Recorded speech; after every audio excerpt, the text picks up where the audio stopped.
साई लीला एक आध्यात्मिक सहवास।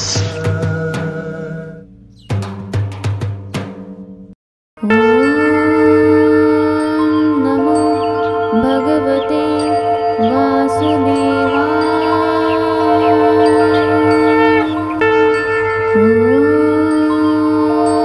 नमो भगवते वासुदेवाय।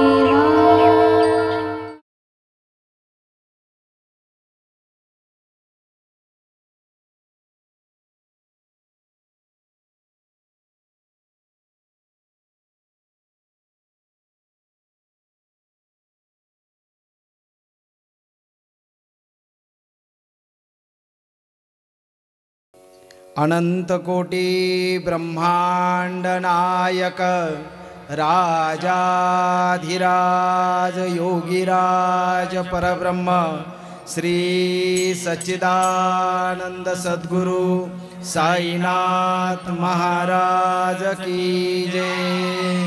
ऐसा ही साई दिगंबरा अक्षय रूप अवतारा सर्वहि व्यापक तू सारा अनोसया त्रिकुमारा बाबा ये बा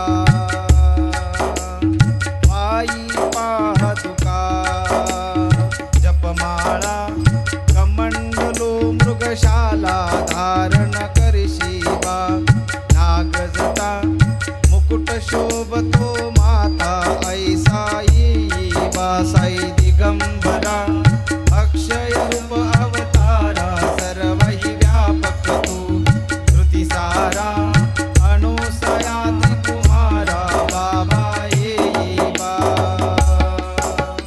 काशी स्नान जप प्रतिदिवसी कोल्हापुर भिक्षेसी निर्मल नदी तुंग जलप्रासी निद्रा माहुर देशी ऐसा ये बा साई दिगंबरा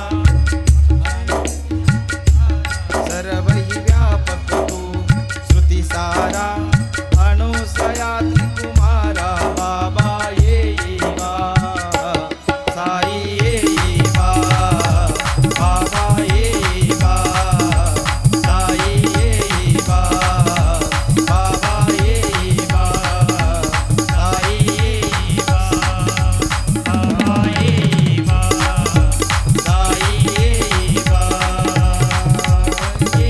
बा साई ये बा श्री सच्चिदानंद सद्गुरु साईनाथ महाराज की जय।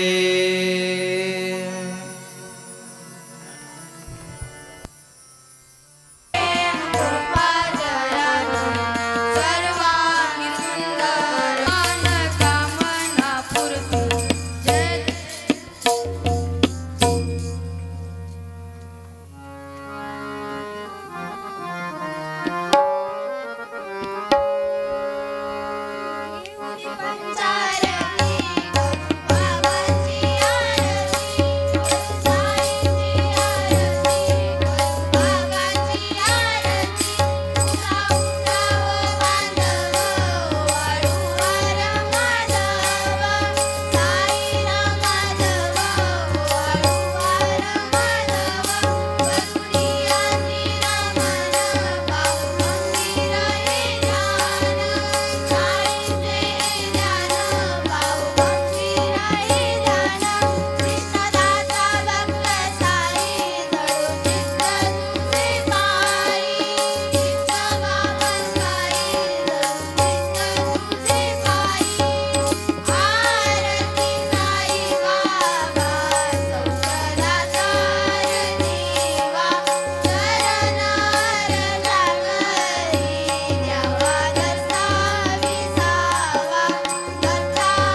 अनंतकोटी ब्रह्मांड नायक राजाधिराज योगीराज परब्रह्म श्री सच्चिदानंद सद्गुरु साईनाथ महाराज की जय। ओम साई नमो नमः, श्री साई नमो नमः, जय जय साई नमो नमः, सद्गुरु साई नमो नमः। ओम साई नमो नमः, श्री साई नमो नमः, जय जय साई नमो नमः, सद्गुरु साई नमो नमः। ओम साई नमो नमः, श्री साई नमो नमः, जय जय साई नमो नमः, सद्गुरु साई नमो नमः। ओम साई नमो नमः, श्री साई नमो नमः, जय जय साई नमो नमः, सद्गुरु साई नमो नमः। ओम साई नमो नमः, श्री साई नमो नमः, जय जय साई नमो नमः, सद्गुरु साई नमो नमः। ओम साई सभी लोग बड़े प्यार से बड़े भाव से ताली बजाकर, क्या बात है। जय जय साई नमो नमः, सद्गुरु साई नमो नमः। ओम साई नमो नमः, श्री साई नमो नमः, जय जय साई नमो नमः, सद्गुरु साई नमो नमः। ओम साई हरि बोल। श्री क्या बात है। साई बड़े भाव से बड़े प्यार से सभी लोग ताली बजाएं। क्या बात है। सद्गुरु साई नमो नमः। ओम साई नमो नमः, श्री साई नमो नमः, जय जय साई नमो नमः, सद्गुरु साई नमो नमः। ओम साई नमो नमः, श्री साई नमो नमः, जय जय साई नमो नमः, सद्गुरु साई नमो नमः। ओम साई नमो नमः, श्री साई नमो नमः, जय जय साई नमो नमः, सद्गुरु साई नमो नमः। ओम साई नमो नमः, श्री साई नमो नमः, जय जय साई नमो नमः, सद्गुरु साई नमो नमः। श्री सच्चिदानंद सद्गुरु साईनाथ महाराज की जय। ओम साई राम। जोर से आवाज आनी चाहिए। ओम साई राम।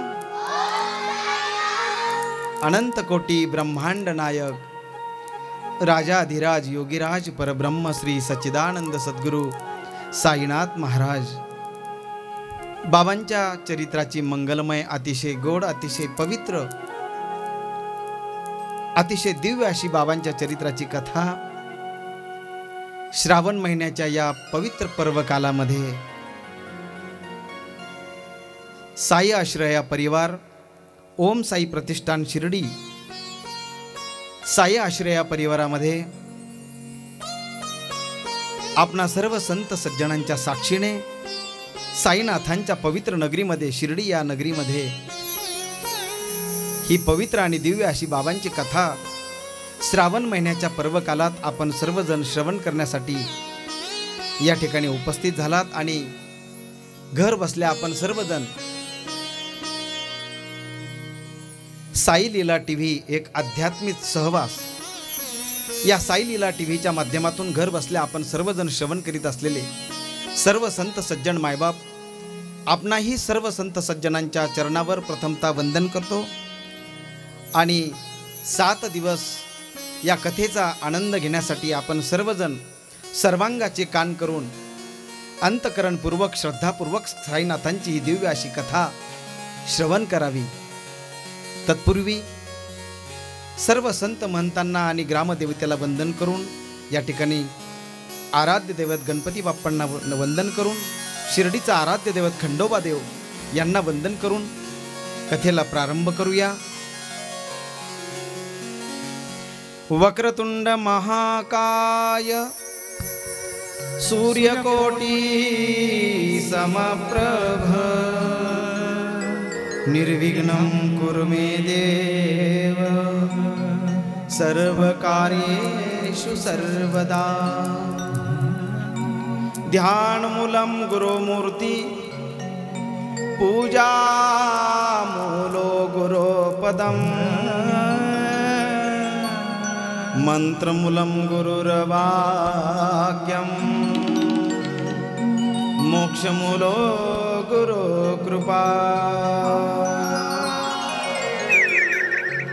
कर्पूरगौरं करुणावतारं संसारसारं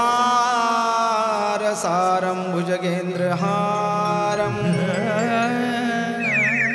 सदा वसतं हृदयारविन्द्यं भवं भवामी सहितं नमामि। जयांचे केलिया स्मरण होय सकल विद्यांचे अधिकरण। तेची वंदू श्रीचरण श्री गुरूंचे ते नमस्कारोनी आता। गंगा विशुद्धं नितपादस्पर्शं सरोवेष्टितं चुंबितं पुण्यस्थानं सराले स्थितं तं समाधिस्थमूर्तिं नमामि गंगा गिरियोगिराजं तपोज्ञानवैराग्यभक्तिस्वरूपं सदालङ्कृतं साधु संन्यासयोगं मुखे यस्य वेदान्तशास्त्रार्थनीतिं नमो नारायणगिरि परब्रह्मस्वरूपम्। गुरुर्ब्रह्मा गुरुर्विष्णु गुरुर्देवो महेश्वरा गुरुर्साक्षात् परब्रह्म तस्मै श्री गुरवे नमः। सदा सत्स्वरूपं चिदानन्दकन्दं जगत्सम्भवं स्थानसंहारहेतुं स्वभक्तेच्छया मानुषं दर्शयन्तं नमामीश्वरं सद्गुरुं सायिनाथम्।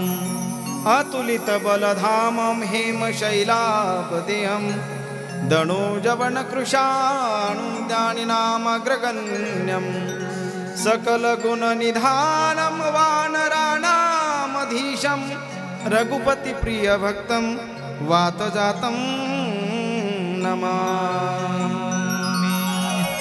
श्रीगुरुचरण सरोज रज निज मनु मुकुर सुधारी बरनौ रघुबर विमल जसु जोदायक फलचारी।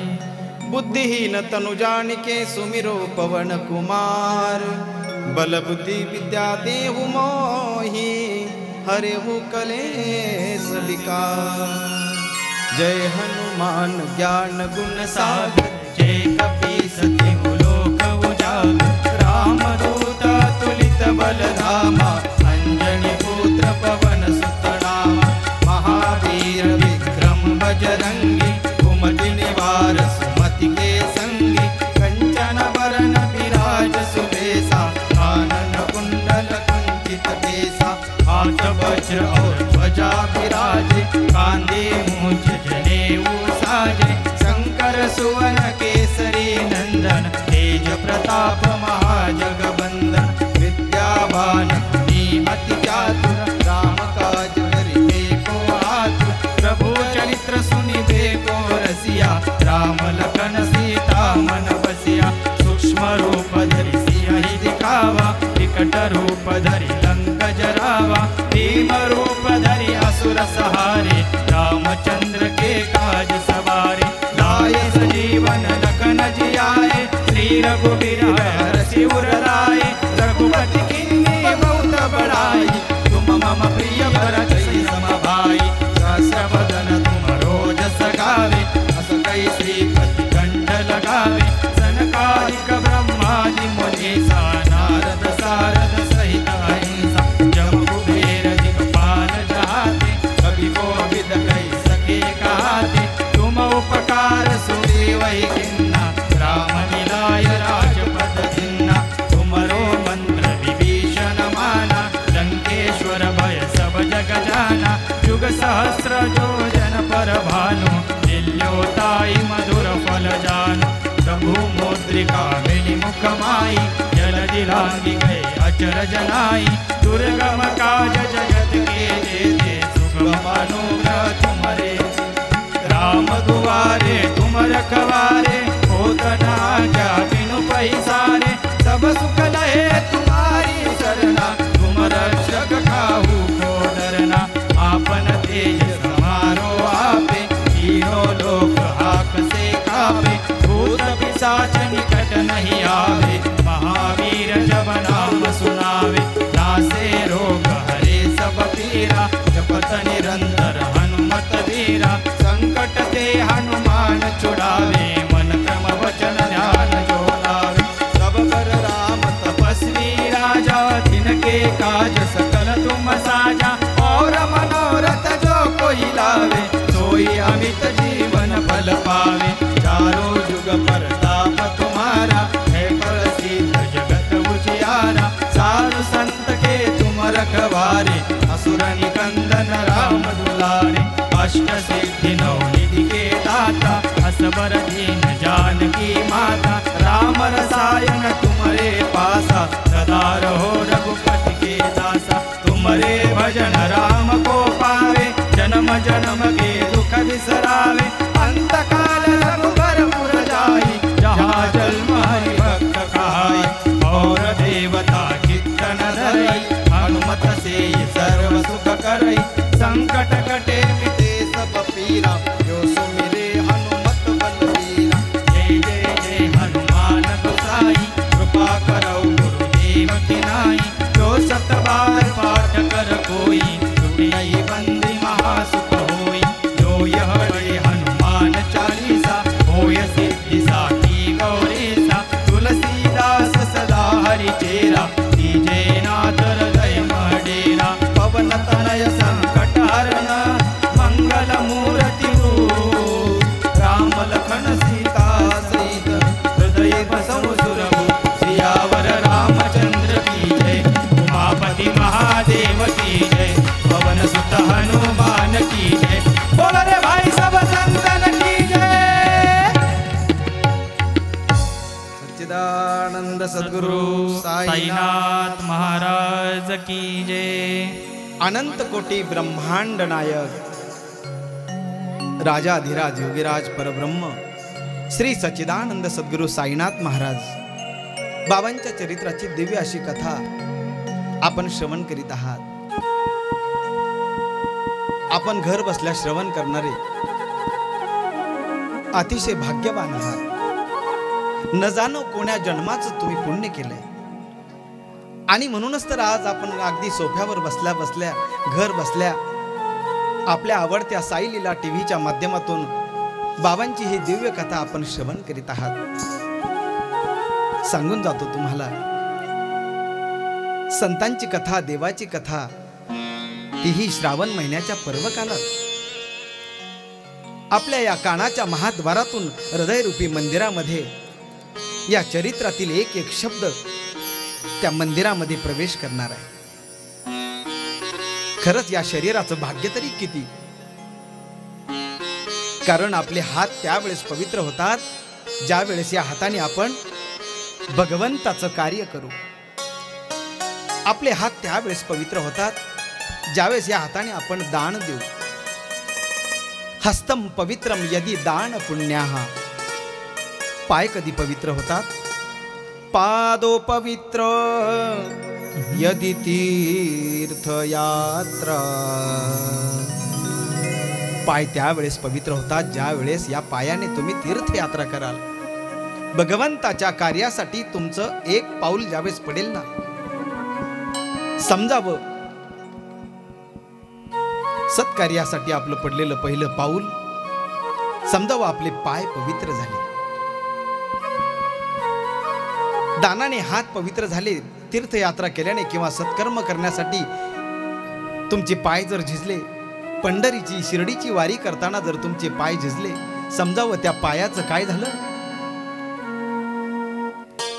ते पाय यथार्थ झाले, कृतार्थ झाले, पाय पवित्र झाले. हात पवित्र झाले, पाय पवित्र झाले. डोळे कधी पवित्र झाले? ज्यावेळेस डोळ्यांनी तुम्ही शिर्डीला आल्यानंतर माझ्या साईनाथांची ती दिव्य मूर्ती आणि त्या दिव्य मूर्तीचं तुम्ही डोळे भरून दर्शन घेतलं आणि बाबांची मूर्ती डोळ्यामध्ये साठवल्यानंतरच काय बाबांची मूर्ती महाराज, डोळे धन्य झाले तुमचे. त्या डोळ्यांनी साईनाथांची मूर्ती पाहिली,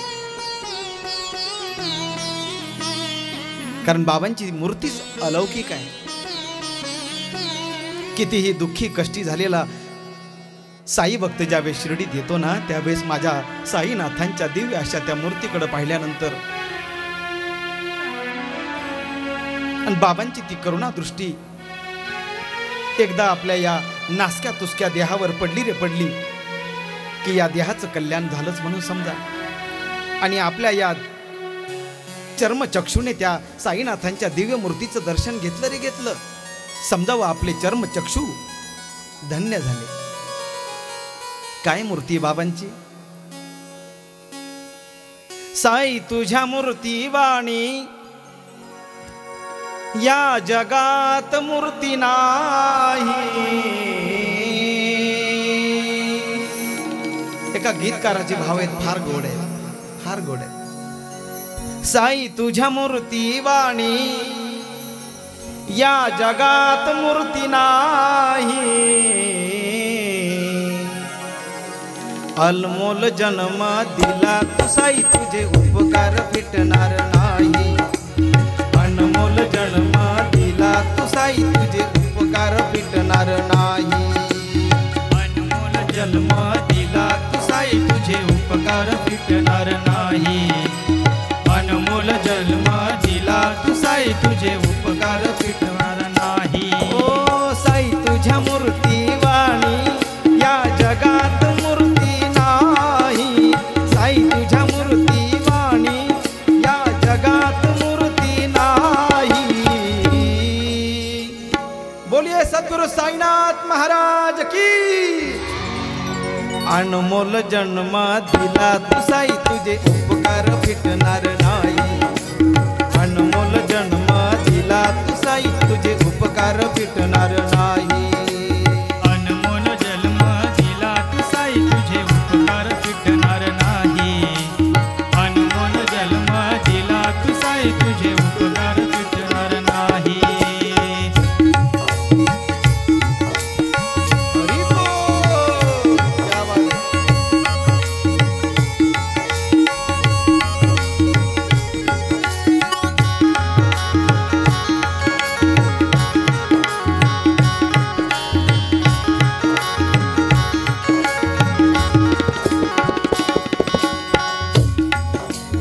आंधिया भी बदले राहे, तूफान सारे चूर हो. सुनिएगा, क्या बात. आंधिया भी बदले राहे, तूफान सारे चूर हो. जो नाम लिया साई का, पल भर में संकट दूर हो. साई तुझ्या मूर्ती वाणी या जगात मूर्ती नाही. बाबा तुझ्या मूर्ती वाणी या जगात मूर्ती नाही. अनमोल जन्म दिला तू साई, तुझे उपकार फिटणार नाही. अनमोल जन्म दिला तू साई, तुझे उपकार फिटणार नाही. अनमोल जन्म दिला तू साई, तुझे उपकार फिटणार नाही. अनमोल जन्म दिला तू साई, तुझे उपकार फिटणार नाही.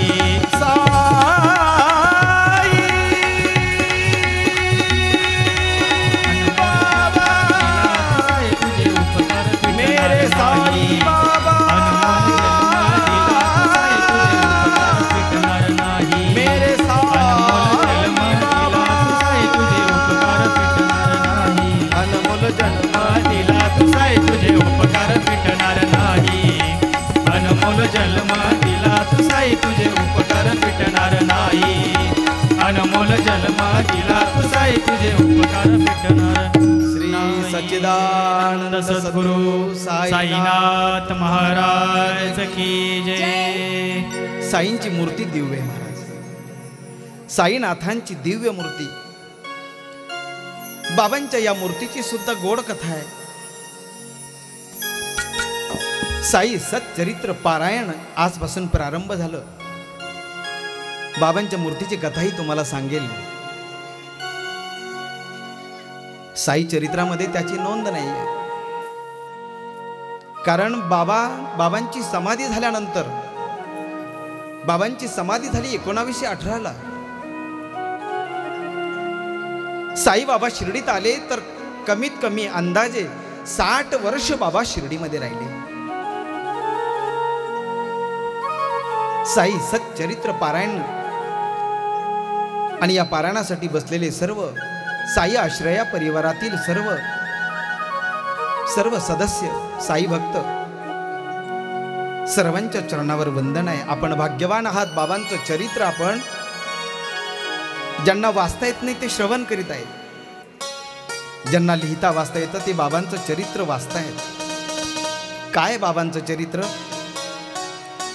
चरित्र नव्हे हा सोमकांत. बाबांचं चरित्र नाहीये, मग काय आहे? सोमकांत. चरित्र नव्हे हा सोमकांत. बाबांचं चरित्र म्हणजे सोमकांत आहे. आणि श्रावणाचा पवित्र पावन असा महिमा आहे. आणि या महिन्यामध्ये, श्रावण मासामध्ये बाबांच्या चरित्राचं पारायण आपण सर्वजण करीत आहात. साई चरित्र कोणी लिहिलं? साई चरित्र ज्यांनी साई चरित्राचं लिखाण केलं ते गोविंद रघुनाथ दाभोळकर उर्फ हेमाडपंत. साई चरित्राचं लिखाण त्यांनी केलं. त्यांचं संपूर्ण नाव गोविंद रघुनाथ दाभोळकर जरी असलं तरी सुद्धा साई चरित्रामध्ये त्यांनी स्वतःचा नावाचा उल्लेख कुठेही केला नाही केला. त्यांनी नाव वापरलं ते हेमाडपंत. काय कारण आहे त्याला? त्यालाही कारण आहे, सांगतो. वेदानंद सद्गुरु साईनाथ महाराज की जय. साई आश्रया परिवार शिर्डी या पवित्र अशा या साईनाथांच्या नगरीमध्ये बाबांची दिव्य कथा आपण श्रवण करीत आहात. साई आश्रया परिवाराचे सर्व संस्थापक अध्यक्ष माननीय श्री गणेशजी दळवी साहेब यांनी अतिशय परिश्रमाने उभा केलेला हा साई आश्रया परिवार आणि या परिवाराच्या सर्वांच्या सहकार्याने प्रतिवर्षी होणारा हा साई सच्चरित्र पारायण सोहळा. मी तुम्हाला सांगत होतो की बाबांच्या चरित्राचं पारायण आणि बाबांच्या चरित्राची दिव्य अशी मंगलमय अशी कथा तुम्ही श्रवण करीत आहात. ज्यांनी बाबांचं चरित्र लिखाण केलं ते गोविंद रघुनाथ दाभोळकर उर्फ हेमाडपंत. त्यांना हेमाडपंत हे नाव कसं पडलं? स्वतः गोविंद रघुनाथ दाभोळकर साई चरित्रामध्ये वर्णन करतात. काकासाहेब दीक्षितांच्या निमित्ताने साईनाथांची कीर्ती मी अनेक वेळा त्यांच्या मुखातून ऐकली. हेमाडपंत सांगतायत, दीक्षितांनी मला सांगावं, साईनाथांच्या लीला सांगाव्या. मला म्हणावं, अण्णासाहेब एकदा शिर्डीला जा. तिथं शिर्डीला जो तो आवलिया फकीर बसलाय ना, एकदा त्याचं दर्शन घेऊन ये. हेमाडपंतांनी मनामध्येच निश्चय केला की एकदा तरी जाऊन त्या फकीराचं दर्शन घेऊन येईल. असं करता करता हेमाडपंतांची नोकरी कधी संपली कळलं नाही. नोकरीतून रिटायर झाल्यानंतर मनुष्य नोकरीतून रिटायर झाला हे सरकार सांगतं आपल्याला. मला असं वाटतं सरकारने जर सांगितलंच नसतं आपल्याला की तुम्ही रिटायर झालेला आहात, तर मला असं वाटतं आपण अजूनही कितीतरी काम केलं असतं ना. परंतु सरकारच्या हिशोबातून तुम्ही एकदा 60 वर्षाचे झाले रे झाले, की तुम्ही त्यांच्या काही कामाचे राहिले नाही.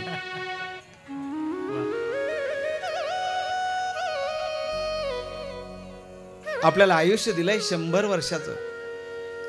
सहजासहजी जर कधी मनुष्य निर्व्यसनी जर जगला, सत्याने जर त्याने वाटचाल केली, जर चांगल्या मार्गाने तो जर चालला, संतांनी सांगितलेल्या मार्गाने तो जर चालला, तर 100 वर्ष मनुष्य सहज जगू शकतो. संतांनी वर्णन केले महाराज. शतवर्षाची गणना, त्यामध्ये दुःख यातना, तुम्ही आठवा मधुसूदना, रे तुम्ही वासुदेव वासुदेव म्हणा. आयुष्य किती आहे? आयुष्य फार थोडं आहे. किती थोडं आहे हो? अल्प आयुष्य मानव देह, अल्प आयुष्य मानव देह, शत गणिले ते अर्धरात्र खाय, शत गणिले ते अर्धरात्र खाय, मध्ये बालत्व पीडा रोग क्षय, मध्ये बालत्व पीडा रोग क्षय, काय भजनासी उरले ते पाहेगा, काय भजनासी उरले ते पाहेगा, काय भजनासी उरले ते पाहेगा, भजनासी उरले ते पाहेगा. हरे हरे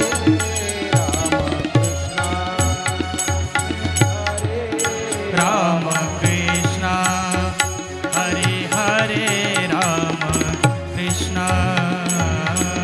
अतिशय अल्प आयुष्य मानव देह. पूर्वी हजार वर मनुष्य जगायचा. आपल्याला वेळ कमी आहे, परंतु जसं जसं युग बदलत गेलं ना, तसा तसा एक एक शून्य कमी होत गेला. सत्ययुगामध्ये, कृतयुगामध्ये मनुष्याचं आयुष्य होतं 10,000 वर्षाचं. कृतयुग गेलं, त्याच्यानंतर आलं त्रेतायुग. त्याच्यामध्ये 1 शून्य कमी झाला. मनुष्याचं आयुष्य किती राहिलं?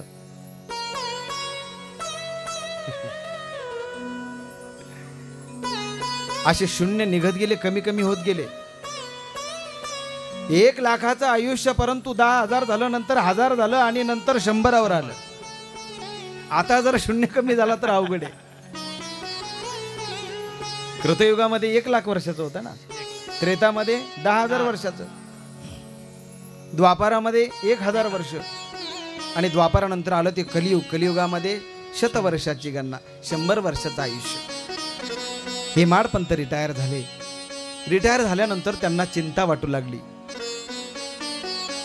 मनुष्य रिटायर झाला तरी सुद्धा चिंतेत आहे. काय दुर्दैव आहे महाराज. आपण आपल्या नोकरीतून, सेवेतून निवृत्त झाल्यानंतर सुद्धा जर आपल्याला चिंता सोडत नसेल, चिंता शेवटपर्यंत माणसाला सोडत नाही. मग ज्या दिवशी तुम्ही साई चरित्र श्रवण करतायत ना, त्याच दिवशी चिंतेबरोबर फारकत घेऊन टाका. कारण चिंता अशी महाराज, चिंता आणि चिता हा एकदम जवळचा शब्द आहे. नीट ऐका.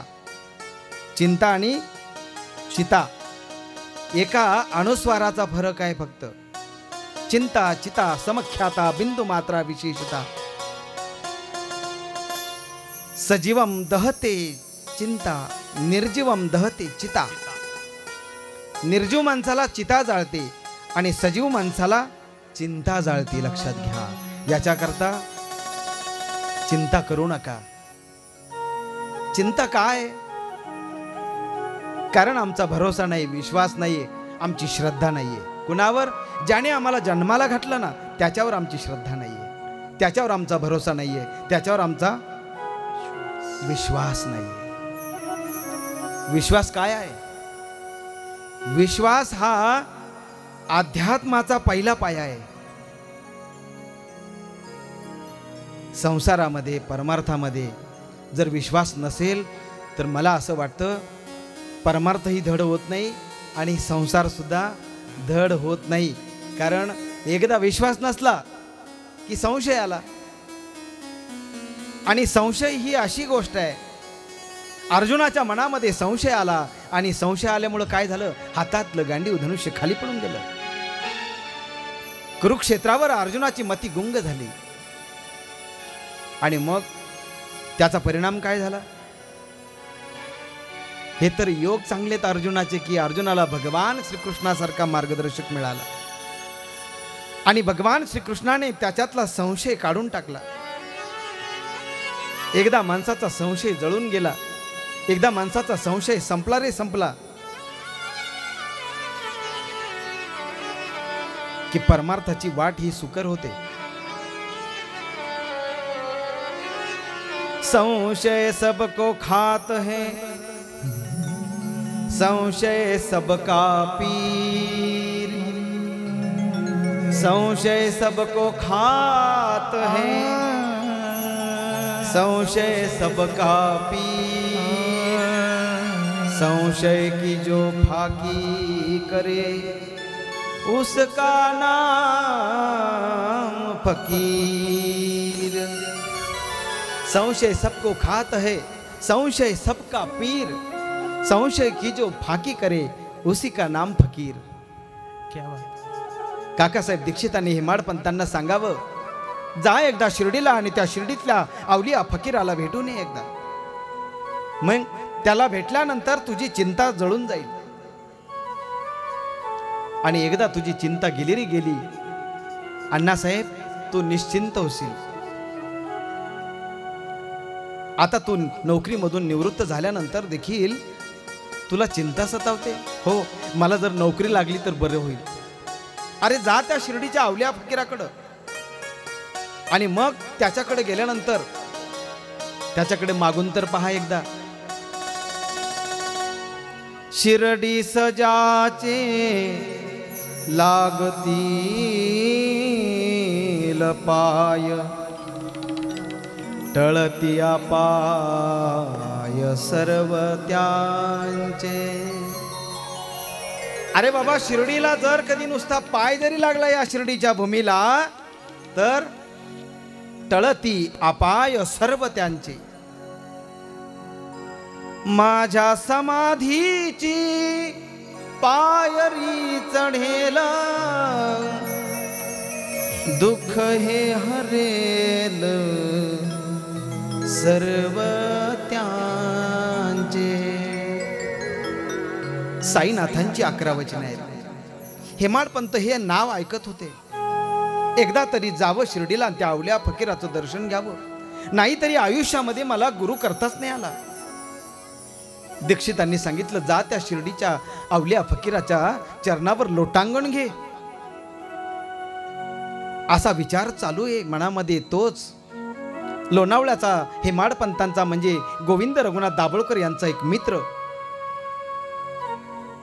गुरुवर त्याची नितांत श्रद्धा. एवढी श्रद्धा जेव्हा जेव्हा हेमाडपंताची म्हणजे अण्णासाहेबांची आणि लोणावळ्याचा त्यांचा मित्र ज्या ज्या वेळेस भेटायचे ना, त्या वेळेस हेमाडपंतांजवळ तो गुरुचाच विषय काढायचा. राष्ट्रसंत जनार्दन स्वामी नेहमी सांगायचे, ज्याने गुरु नाही केला त्याचा जन्म वाया गेला. गुरु बिन कौन बताए बाट, गुरु बिन कौन बताए बाट, गुरु बिना कौन बतावे बाट, गुरु बिना कौन बतावे बाट, गुरु बिन कौन बताए बाट, गुरु बिन कौन बताए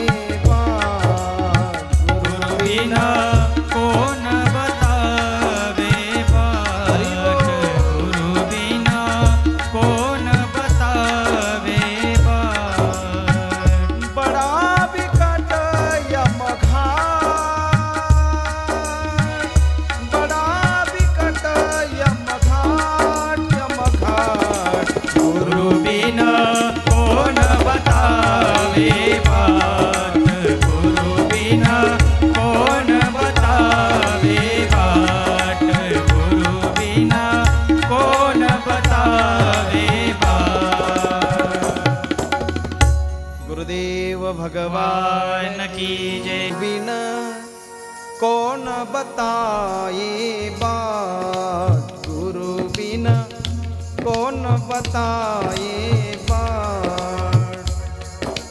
हेमाड पंथाच्या त्या मित्राने नेहमी गुरुचं भजन गावं आणि नेहमी गुरुची स्तुती करावी। गुरुर ब्रह्मा गुरुर्विष्णू गुरुर्देवो महेश्वरा, गुरुर साक्षात परब्रह्म तस्मै श्री गुरुवे नमः।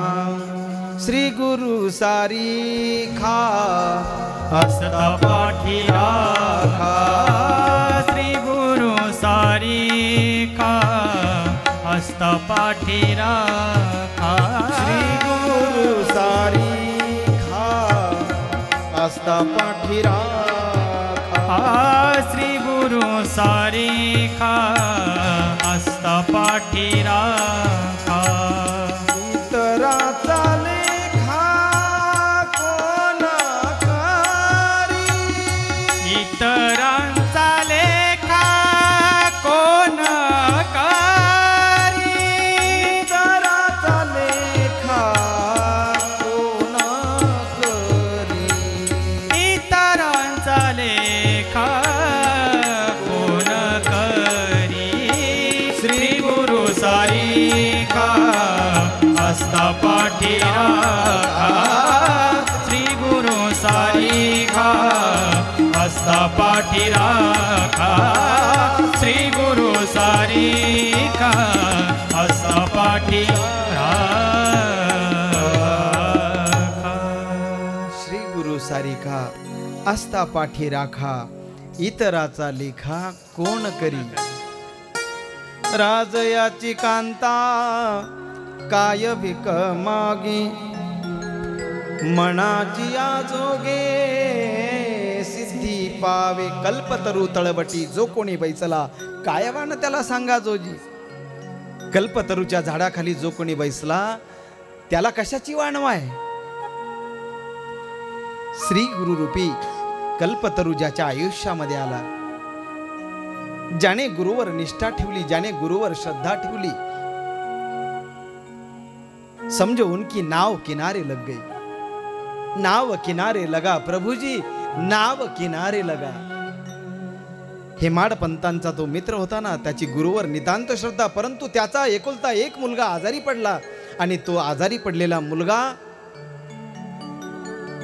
कुठे त्याच्या गुरुने वाचवला। आणि मग हेमाड पंतांची पुन्हा श्रद्धा ढळली। श्रद्धा अशी नसावी महाराज, निष्ठा निष्ठेची श्रद्धा नसावी, भक्ती असावी तर ती दृढ असावी। हेमाड पंतांची श्रद्धा डगमगत गेली आणि मग पुन्हा काही दिवस विलंब झाला। दादराच्या स्टेशनवर काकासाहेब दीक्षितांची आणि अण्णासाहेब म्हणजे हेमाड पंतांची भेट झाली आणि लोकल येण्याच्या आतमध्ये दोघांचा वार्तालाप चालला आणि मग पुन्हा विषय निघाला, अण्णासाहेब गेलात का शिर्डीला। आणि मग आता मात्र अण्णासाहेबांनी ठरवलं की आता शिर्डीला जायचंच। आणि पाहता पाहता अण्णासाहेबांनी तो दिवस निश्चित केला। काय कारण त्याला निश्चित करण्यासाठी? कारण ठरलं, कारणही तसंच ठरलं। काय कारण ठरलं? लक्षपूर्वक ऐका। हेमाड पंतांना रात्री स्वप्नामध्ये डोक्याला फडका बांधलेला एक फकीर दिसला। त्याचा चेहरा मात्र त्या स्वप्नामध्ये ते पाहू शकले नाही। आणि हेमाड पंतांनी आता मनोमन ठरवलं की आता आपल्याला त्या अवलिया फकीराचं दर्शन घ्यायचंय। शिर्डीचे ते साईनाथ महाराज आहे, त्यांच्या दर्शनाला आपल्याला जावं लागेल। तो दिवस निश्चित केला, निघाले आणि निघाल्यानंतर तयारी करून आले। दादराच्या स्टेशनवर आले आणि दादराच्या स्टेशनवर आल्यानंतर एक फकीर आला, डोक्याला फडका बांधलेला आहे, तरणा बांड आहे, डोळ्यामध्ये एक ओजस्वी तेज आहे। आणि त्यांच्या जवळ आल्यानंतर त्यांना विचारतोय, कावा आपण कुठे निघालात? हेमाड पंतांना काही सुचलंच नाही। त्यांनी सांगितलं, मी शिर्डीला चाललोय। त्या फकीराने विचारलं, शिर्डीला? हो शिर्डीला. मला शिर्डीला जायचंय म्हणून मला मनमाडला जावं लागेल, मनमाडला मला उतरावं लागेल. त्या फकीराने सांगितलं तुम्हाला जर मनमाडला जायचं असेल ना तर मग मनमाडला जाणारी जी काही एक्सप्रेस आहे ना ती दादराच्या स्टेशनवर थांबत नाही. मग तुम्ही एक काम करा, तुम्ही इथून बोरीबंदर गाठा. बोरीबंदर म्हणजे आता आपण ज्याला छत्रपती टर्मिनस म्हणतो ना ते पूर्वी बोरीबंदर स्टेशन, जिथे रेल्वे संपते तिथून पुढे समुद्रच आहे. मुंबईचं मुख्य ठिकाण त्याला पूर्वी व्हीटी म्हणायचे, व्हिक्टोरिया टर्मिनस. परंतु आता त्याचं नामकरण केलं आपण आणि आता त्याचं नाव ठेवलं श्री श्री छत्रपती टर्मिनस. महाराष्ट्राचं आराध्य दैवत छत्रपती शिवाजी महाराज आणि त्या महाराजांच्या नावाने त्या स्टेशनचं ते नामकरण झालंय. त्या फकीराने सांगितलं तुम्हाला बोरीबंदरला जावं लागेल आणि बोरीबंदरवरून त्या ट्रेनमध्ये तुम्हाला बसावं लागेल, त्या गाडीत तुम्हाला बसावं लागेल. तेव्हा तुम्हाला मनमाडला जाणारी ती मेल सापडेल. इथे जर तुम्ही थांबलात तर ती मेल इथे थांबत नाही. तुमचं शिर्डीला जाण्यासाठी पुन्हा काहीतरी अडचण येईल. एवढं बोलला आणि तो फकीर निघून गेला. हेमाडपंतांनी त्या फकीराचं फक्त ऐकून घेतलं आणि बोरीबंदरकडे जाणाऱ्या लोकलमध्ये हेमाडपंत बसले. हेमाडपंत त्या लोकलमध्ये बसून बोरीबंदर गाठलं. बोरीबंदरच्या स्टेशनवर उतरता क्षणी तिथे मनमाडकडे जाणारी ती एक्सप्रेस लागलेलीच होती. ताड ताड ताड पावलं टाकीत हेमाडपंत निघाले आणि त्या रेल्वेमध्ये जाऊन बसले. रेल्वे निघाली महाराज. मनमाडच्या दिशेने वेगानं ती रेल्वे निघाली आणि रेल्वे जात असताना रात्रीच्या प्रसंगी हेमाडपंत मात्र विचार करतायत. काय विचार करतायत? त्या फकीराचा चेहरा आठवण्याचा प्रयत्न करतायत. मला तो फकीर का विचारलं त्या फकीराने कुठं जायचं म्हणून, आणि त्या फकीराने मला विचारलं शिर्डीला जायचे, तुम्हाला मनमाडला जायचे ना, मग ती मेल इथे दादराला थांबत नाही. त्या फकीराला का असं सांगावं वाटलं आणि त्याचा चेहरा आठवण्याचा प्रयत्न केला. परंतु हेमाडपंतांना असं वाटलं की नक्की काहीतरी आपल्या आयुष्यात चमत्कार घडतोय, परंतु हेमाडपंतांना मात्र सुचेना. गाडी मनमाडला आली महाराज. हेमाडपंत मनमाडला उतरले. मनमाडून कोपरगावचं स्टेशन गाठलं आणि कोपरगावच्या स्टेशनवरून टांगा पकडला हेमाडपंतांनी आणि टांगा आता शिर्डीच्या दिशेने निघाला. टांगेवाला सुद्धा चौकशी करीत होता, आपण मुंबईहून आलात? हेमाडपंत म्हणत होते हो मी मुंबईहून आलो. टांगेवाल्याने सांगितलं त्या काळामध्ये शिर्डी ते कोपरगाव असे भरपूर टांगे चालायचे. त्या काळामध्ये खूप टांगे. टांगेवाला मोठा गुलाम होता महाराज. सुसाट वेगाने त्याचा टांगा निघाला. हेमाडपंतांबरोबर गप्पा मारण्याच्या नादामध्ये त्याने टांगा एवढा जोरात आणि वेगात काढला. गोदावरी नदी कधी पार झाली हे टांगेवाल्यालाही कळलं नाही आणि हेमाडपंतांना सुद्धा कळालं नाही. कोपरगाव आणि शिर्डीच्या मध्यभागी वाहणारी पवित्र गौतमी गोदावरी, गोदावरी महाभागे.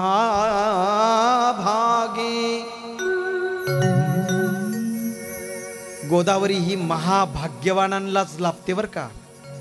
जो महाभाग्य आहे ज्याचं त्यालाच गोदावरीचं स्नान घडतं. गोदावरी महाभागे महापातकनाशिनी धर्मार्थ काम मोक्षार्थम. चारही पुरुषार्थ या गोदावरी नदीच्या स्नानाने प्राप्त होतात महाराज. गोदावरी महाभागे महापातकनाशिनी धर्मार्थ काम मोक्ष नाही, मोक्षदायिनी प्रदयिनी. ती मोक्षदायिनी आहे आणि चारही पुरुषार्थ प्राप्त करून देणारी गौतमी गोदावरी आहे. फलद्रायणी नमोस्तुते, तिला नमस्कार आहे. परंतु तिला नमस्कार न करताच हेमाडपंत निघाले कोपरगावून. कधी शिर्डी आली कळली नाही. समोर वडाचं झाड दिसलं आणि वडाच्या झाडाखाली असलेलं शिर्डीचं ग्रामदैवत खंडोबा देव आणि त्या खंडोबा मंदिराच्या अलीकडे टांगा थांबला. टांगेवाल्याने उतरून दिलं. सांगितलं हेमाडपंतांना शिर्डी आली आता उतरा. शिर्डीत टांग्याच्या खाली पाय टाकताना अगोदर हेमाडपंतांनी चप्पल काढली. स्वतःच्या चपला हातामध्ये घेतला आणि शिर्डीला पवित्र या भूमीला दर्शन करत स्वतःचं मस्तक टेकवलं. या मस्तकाला इथली चरणरज लावली. कारण शिर्डीची चरणरज किती पवित्र आहे, किती पवित्र आहे. संतांचे चरणरज जर कधी नुसते सहज जरी लागले आपल्याला तरी सुद्धा काय होतं. संत चरणरज लागता सहज, वासनेचे बीज जळोनी जा. मग राम नामे उपजे आवडी, सुख घडोघडी वाढू लागे, सुख घडोघडी वाढू लागे. संत चरण रज लागता सहज, वासनेचे बीज जळोनी जाय. साईनाथांच्या पवित्र पदस्पर्शाने पावन झालेल्या भूमीचं हेमाड पंत अगोदर दर्शन घेतायत. पोरं खेळत होती शिर्डीतली. विचारलं, अरे मला साईबाबांचं दर्शन घ्यायचंय, साईबाबांचं दर्शन घ्यायचंय. ते बघा तिकडे ते दिसतंय ना निशाण. मुलांनी असं बोटाने दाखवलं. ती द्वारकामाई आहे ना, त्या द्वारकामाईमध्ये आमचे बाबा बसतात. ते निशाणं बघा आणि त्या ठिकाणी जे निशाणं झळकतायत ना तिथेच आमचे बाबा असतात. मुलं अशी बोलली आणि मुलं खेळायला निघून गेली. हेमाडपंत एक एक पाऊल टाकत म्हणजे गोविंद रघुनाथ दाभोळकर उर्फ अण्णासाहेब. घरच्या लोकांनी अण्णासाहेब म्हणावं आणि हेमाडपंत हे साईबाबांनी दिलेलं नाव. अण्णासाहेब एक एक पाऊल टाकत द्वारकामाईच्या जवळ आले आणि द्वारकामाईच्या जवळ आल्यानंतर त्यांनी चमत्कार पाहिला. बाबा निघाले तसे लेंडीबागेकडे ताड ताड ताड चालू लागले. सगुन मेरू खानावळवाला, सगुन मेरू नाईक याची खानावळ होती द्वारकामाईच्या बाजूला इकडे लेंडीबागेच्या कोपऱ्यावर. मधूनच ते निघाले. गुरुस्थानच्या त्या लिंबवृक्षाजवळून हेमाडपंत निघाले. कोणीतरी सांगितलं बाबा निघाले लेंडीबागेकडे. चरणधुळीमध्येच बाबांचं दर्शन घेतलं हेमाडपंतांनी. बाबांची ती दिव्य मूर्ती पाहिली आणि दादरच्या स्टेशनवर मला जो फकीर आला होता सांगायला त्याचा चेहरा आणि आता या फकीराचा चेहरा जवळजवळ सारखाच दिसू लागला. बाबा मात्र हसत होते. बाबा काही क्षणात जशी वीज चमकावी तसे लेंडीबागेकडे निघून गेले. लेंडीबागेकडे जात असताना मात्र त्यांच्या मागे कोणी जात नसत. हेमाडपंतांनी जाण्याचा प्रयत्न केला परंतु काही भक्तांनी त्यांना थांबवलं. बाबा ज्यावेळेस लेंडीबागेच्या विहिरीकडे जातात ना त्यावेळेस बाबांच्या मागे कोणी जात नाही. थांबले हेमाडपंत. द्वारकामाईच्या जवळ आले. द्वारकामाईमध्ये दर्शन घेतलं. बघितलं बाबा कुठे बसतात. बाबा ज्या दिव्य दगडावर स्नान करतात ना त्या दगडाचं दर्शन घेतलं आणि जोगांची भेट झाली. बापूसाहेब जोगांची भेट झाली. बापूसाहेब जोगांनी विचारलं, आपण कुठून आलात? हेमाडपंतांनी सांगितलं, मी अण्णासाहेब, माझं नाव तसं गोविंद रघुनाथ दाभोळकर, मुंबईहून आलोय. काकासाहेब दीक्षितांनी त्यांनी पाठवलंय मला. दीक्षितांचं नाव ऐकल्यानंतर बापूसाहेब जोगांनी सांगितलं, काळजी करू नका. बाबांचे निस्सीम जे भक्त आहेत, बाबांचे अतिशय जवळ जे आहेत ना ते माधवराव देशपांडे, त्यांची भेट घालून देतो, थांबा. आणि मग साठेवाड्याकडं बोट केलं बापूसाहेब जोगांनी आणि साठेवाडा दाखवला. साठेवाड्याकडं आता हेमाडपंत निघाले. साई भक्तांना राहण्याची व्यवस्था व्हावी म्हणून त्यावेळेस त्या काळामध्ये सर्वात अगोदर काकासाहेब दीक्षितांनी एक वाडा बांधला. राव बहादूर साठे खेरडा जिल्ह्याचे प्रांत अधिकारी, साईबाबांचे निस्सीम भक्त, त्यांनी सुद्धा साई भक्तांसाठी एक वाडा बांधला. त्या वाड्याचं नाव आहे साठेवाडा आणि त्या साठेवाड्यावर हेमाडपंतांची राहण्याची व्यवस्था केली. पाहता पाहता समोरून माधवराव देशपांडे आले. दोघांनी एकमेकांना नमस्कार केला. बापूसाहेब जोगांनी परिचय करून दिला. हे मुंबईहून आलेत अण्णासाहेब.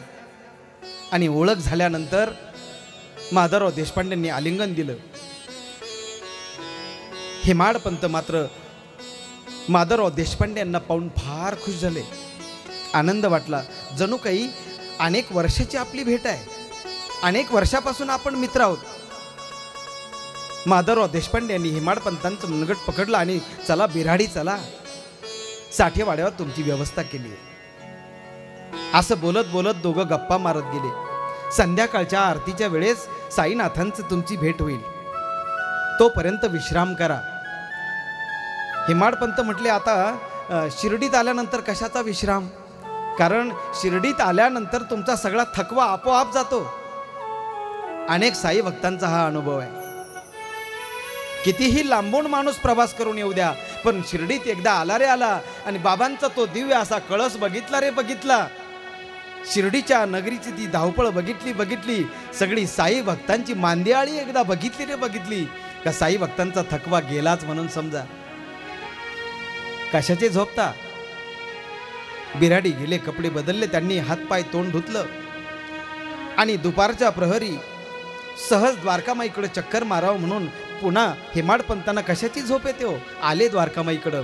आणि द्वारकामाईकडं आल्यानंतर त्यांनी बघितलं महाराज. काय बघितलं त्यांनी बघितलं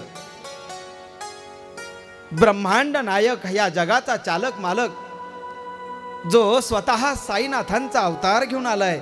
आज साक्षात तो अवलिया फकीर जातं घेऊन बसलाय. आणि जातं घेऊन बसलाय नाही तर एक पोतं गव्हाचं आहे शेजारी आणि पोतभर गहू दळायला घेतलेत महाराज. आजूबाजूला शिर्डीतील माता मावल्या येऊन बसल्या.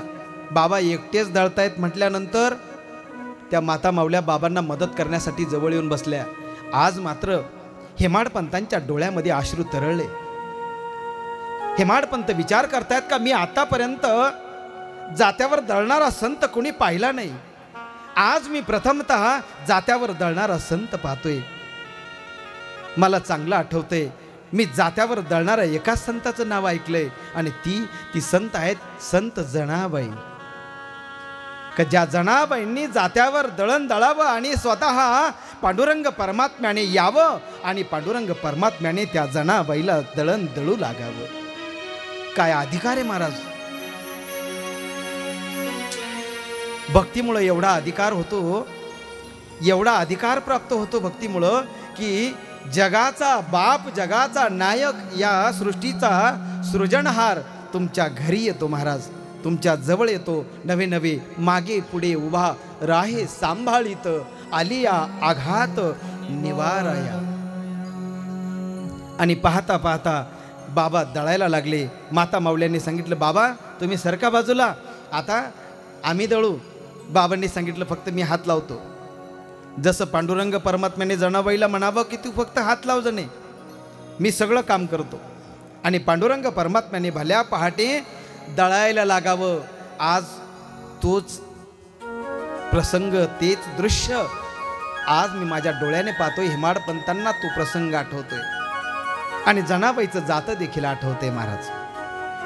सुंदर माझे जाते ग फिरते बहुते, सुंदर माझे जाते गे फिरते बहुत, उभ्या गावो कौतुके तुये रे बा विठ्ठला, उभ्या गावो कौतुके तुये रे बा विठ्ठला, उभ्या गावो कौतुके तुये रे बा विठ्ठला, उभ्या गावो कौतुके तुये रे बा विठ्ठला. सुंदर माझे जाते ग फिरते बहुतेके, सुंदर माझे जाते ग फिरते बहुतेक, ओव्या गावो कौतुके तुये रे बा विठ्ठला, ओव्या गावो कौतुके तुये रे बा विठ्ठला, ओव्या गावो कौतुके तुये रे बा विठ्ठला, ओव्या गावो कौतुके तुये रे बा विठ्ठला, तुये रे बा विठ्ठला, तुये रे बा विठ्ठला, तुये रे बा विठ्ठला, तुये रे बा विठ्ठला, तुये रे बा विठ्ठला, तुये रे बा विठ्ठला, ये रे बा विठ्ठला, तुये रे बा विठ्ठला, ये रे बा विठ्ठला, तुये रे बा विठ्ठला.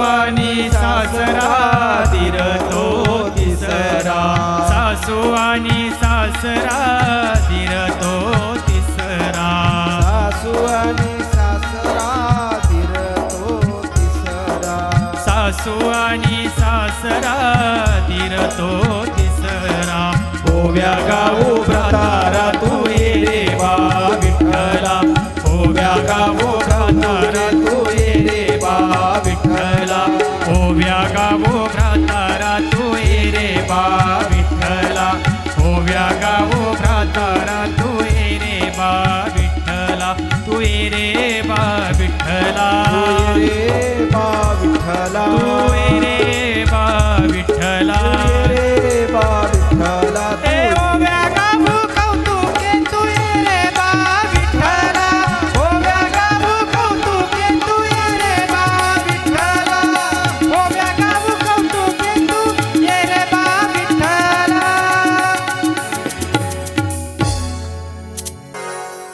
जात्यावरचं गीत इतकं मोठं एक पोतं नाही 10 पोते जरी संपलेच ना तरी सुद्धा गाणे संपणार. बाबांनी एक पोतं गहू दळून त्याचं पीठ केलं आणि ते सर्व पीठ बाबांनी एका भक्ताला सांगितलं खांद्यावर घ्यायला. 2-3 भक्तांकडे ते गाठोडे दिले आणि शिर्डीच्या शिवेवर बाबांनी ते पीठ सगळीकडे पसरून टाकलं. आणि हा सगळा प्रकार हेमाडपंतांनी आपल्या डोळ्यांनी पाहिला. दळण दळेपर्यंत त्यांना बरं वाटलं, परंतु ज्यावेळेस हे पीठ ओढ्याच्या काठी टाकलं ना त्यावेळेस मात्र विज्ञानाला मानणारी माणसं जी आहेत ना निश्चितच या लिलेला ते नाव ठेवतील. आणि तसंच घडलं. एवढं चांगलं पीठ लोकांच्या मुखात घालण्यापेक्षा यांनी सरळ ओढ्यावर टाकून दिलं, शिर्डीच्या शिवेवर टाकलं. आणि मग मात्र मनामध्ये शंका आली, संशय आला. मी तुम्हाला सांगितलं ना, एकदा संशय मनात आला, एकदा शंका मनात आली रे आली की श्रद्धा खूप दूर जात असते. कारण यांचं जमत नाही कधी. संशयाचं आणि श्रद्धेचं कधीच जमत नाही. जिथे संशय आहे तिथे श्रद्धा नाही आहे, जिथे संशय आहे तिथे भक्ती नाही आहे. संध्याकाळच्या आरतीला गेले हेमाडपंत माधवराव देशपांडे. बाबा असतानाच बाबांची आरती चालू झाली. बाबा होते तेव्हाच बाबांची आरती बाबा नाही म्हणायचे, परंतु महाराज बापूसाहेब जोगांनी ऐकायचंच नाही. आरतीचं ताट करायचं आणि बाबांच्या समोर घेऊन पंचारती करू, बाबांची आरती करू, साईंची आरती. आणि बाबांची दिव्य आरती म्हणजे काय, एक एक शब्द आरतीतील विचार करण्यासारखा आहे. आणि त्यावर जर खरोखर जर विचार केला, जर कधी चिंतन केलं, मनन केलं, तर निश्चित त्याच्यावर जर निधिध्यासन केलं तर निश्चित तुम्हाला सांगतो शांती लाभल्याशिवाय राहत नाही. बाबांची आरतीच अशी आहे. बाबांची आरती सुद्धा दुःख घालवणारी आहे. नुसतं म्हणत राहा, सहज नुसतं म्हणत राहा. जया म्हणे जैसा भाव तया तैसानुभव, दाविसी दया गणा ऐसी तुझी ही माव, तुझी ही माव. आरती साई बाबा सौख्यदातार जीवा चरणार जतरी, द्यावा दासा विसावा भक्ता विसावा. आरती साई बाबा. बाबांची आरतीच अशी आहे ना की त्यातील एक एक शब्द जर आपण विचार केला, जया मणी जैसा भाव तया तैसा अनुभव, जाकी रही भावना जैसी प्रभु मूरत देखी तिन तैसी.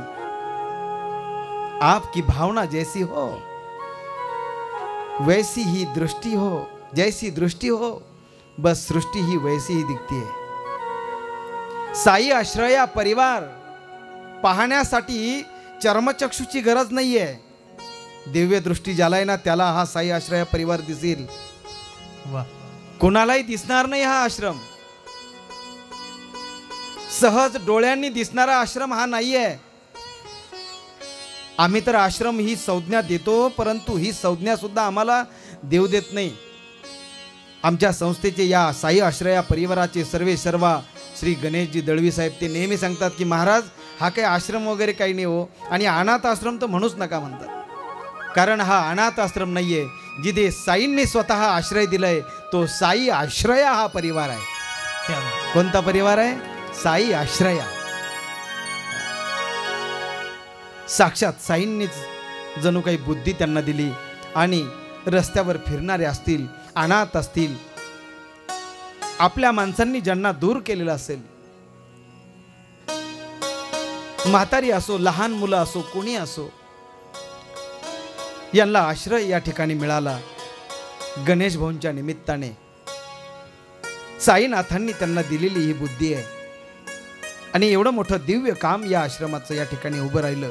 बाबांच्या या पवित्र नगरीमध्ये जणू बाबांचंच कार्य अविरत आता पुढे चालतंय. बाबांनी तरी आयुष्यभर काय केलं? ओढ्यावर पीठ टाकलं कशासाठी? चांगल्या पिठाचा नाश करावा म्हणून नाही हो. बाबांच्या दिव्य लीला या डोळ्यांनी दिसणार म्हणजे कळणार नाही. तुम्ही जर सहजगत्या जर बाबांची लीला पाहिली ना तर ती कळणार नाही. एक जण साईनाथांकडे आला डोळे दुखतायत म्हणून. बाबांनी बिबे ठेचले, आणि बाबांनी बिबे ठेचून त्याच्या डोळ्यावर ठेवले आणि पट्टी बांधायला लावली. 2-3 तासांनी ती पट्टी काढली. बाबांनी ती बिबे बाजूला काढले, थंड पाणी त्याच्या डोळ्यावर ओतलं, आणि त्याची डोळ्याची जी इजा होती ना ती कमी झाली. अनेक दिवसापासून असलेला डोळ्यांचा आजार कमी झाला. मला सांगा, डोळ्यांनी आपण ही सगळी जर लीला जर पाहिली तर आपल्याला हे खरं वाटेल का? असा प्रयोग कृपया घरी कोणी करू नका. नाहीतर मग ज्याचे डोळे दुखत असतील ना, तुम्ही म्हणाल सुरासे महाराजांनी सांगितलंय कथेमधून की बिबे लावा डोळ्यावर. नाही, साईबाबांनी ती लीला केली, ती क्रिया केली. बाबांची ती लीला आहे महाराज, ती अलौकिक आहे. आणि साईनाथांची ही दिव्य लीला आपल्या या चर्मचक्षुने न समजणारी आहे.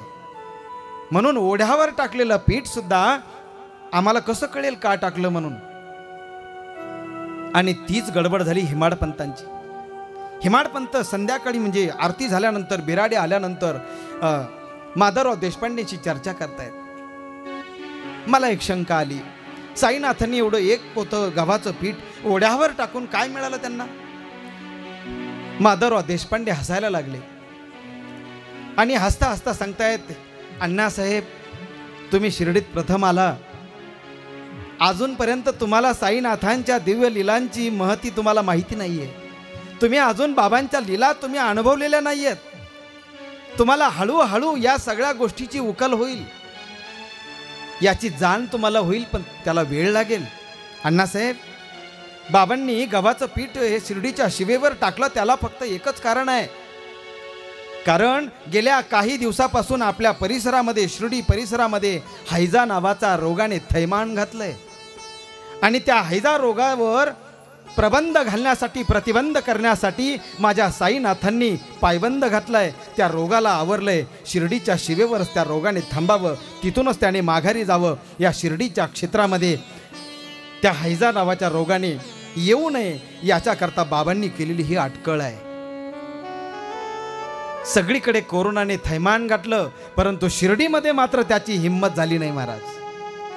सद्गुरु साईनाथ महाराज की जय. बाबांनी सांगितलं त्याही वेळेस दर 100 वर्षाने असे रोग येतात, असे आजार येतात. बाबांच्या साईनाथांच्या काळात सुद्धा ते रोग आलेच ना. मग त्या रोगाला त्याही वेळेस बाबांनी प्रतिबंध घातला ना. त्याही वेळेस बाबांनी सांगितलं की सोशल डिस्टन्सिंग पाळा. त्याही वेळेस बाबांनी सांगितलं की स्वच्छता पाळा, हात धुवा, आपलं शरीर स्वच्छ ठेवा. कारण आपलं शरीर हे रोगाचं भांडार आहे. याला जर कधी दिवसातून कमीत कमी 3 वेळेस जर आपण स्वच्छच केलं नाही तर रोगाला कुठून बोलवण्याची गरज नाहीये. आपल्या शरीराच्या आतमध्येच हजारो प्रकारचे रोग आहेत. शरीर दुःखाचे कोटार, शरीर रोगाचे भंडार, शरीर दुर्गंधीचे दार. नाही अपवित्र शरीर ऐसे. शरीरासारखं अपवित्र जगामध्ये काहीच नाहीये, काहीच नाहीये. मग एवढं सगळं असताना सुद्धा जगद्गुरु तुकोबारांनी तर एके ठिकाणी शरीराला काय म्हटलंय महाराज? शरीर उत्तम चांगले, शरीर सुखाचे घुसले, शरीरे साध्य होय केले, शरीरे साधिले परब्रह्म. या शरीराने तुम्हाला परब्रह्माची प्राप्ती करता येते. या शरीराने तुम्हाला भगवान परमात्म्यापर्यंत जाता येतं, पोहोचता येतं. शरीरे साधिले परधर्म. तुम्हाला या शरीराने काय होता येणार नाही, सच्चिदानंद पदापर्यंत तुम्हाला पोहोचता येईल. जर कधी ठरवलं तुम्ही तर या शरीराने तुम्हाला संत होता येईल. जर तुम्ही ठरवलं तर तुम्हाला या शरीराने स्वतः देव होता येईल. देव पहावयासी गेलो, तेथे देवची होणी ठेलो. ठरवलं पाहिजे फक्त.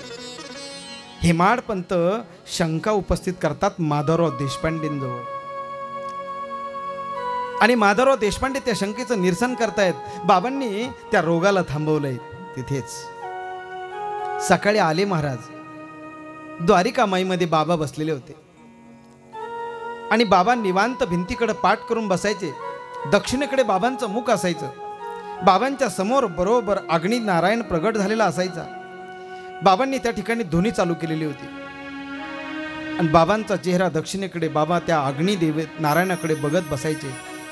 कधी कधी बाबांनी एकटक आकाशाकडे बघावं, कारण आकाश सुद्धा त्याचंच स्वरूप आहे ना. आकाशात पतित तोयम यथा गच्छति सागरम सर्वदेव नमस्कारम केशवम प्रतिगच्छति केशवम प्रतिगच्छति केशवम प्रतिगच्छति. आकाशात पतित तोयम यथा गच्छन्ति सागरम सर्वदेव नमस्कारम केशवम प्रतिगच्छति. बाबा एकटक आकाशाकडे बघायचे आणि बाबा स्वतःशीच काहीतरी पुटपुटायचे. बाबांनी म्हणावं आकाशाकडे पाहून, सबका मालिक एक, यह सृष्टि का पालनहार एक है, यह सृष्टि का सृजन करने वाला वो ही एक है, सिर्फ उसके नाम अनेक है. तेरे नाम अनेक, तू एक ही तू है, तू एक ही तो है, तू एक ही तू है. तेरे नाम अनेक, तू एक ही है, तू एक ही है, तू एक ही है. सबका मालिक एक. बाबांनी स्वतःशीच काहीतरी पुटपुटावं आणि हेमाडपंत आणि माधवराव देशपांडे द्वारकामाईमध्ये आले. बाबांच्या दिव्य चरणावर लोटांगण घेतलं आणि लोटांगण घेतल्यानंतर साईनाथांनी बघितलं माधवराव देशपांड्यांकडं आणि साईबाबांच्या मुखातून शब्द निघाले, श्याम्या क्या कहता ये पंडित, क्या कहता ये हेमाडपंत. आणि असं म्हटल्यानंतर दोघच होते.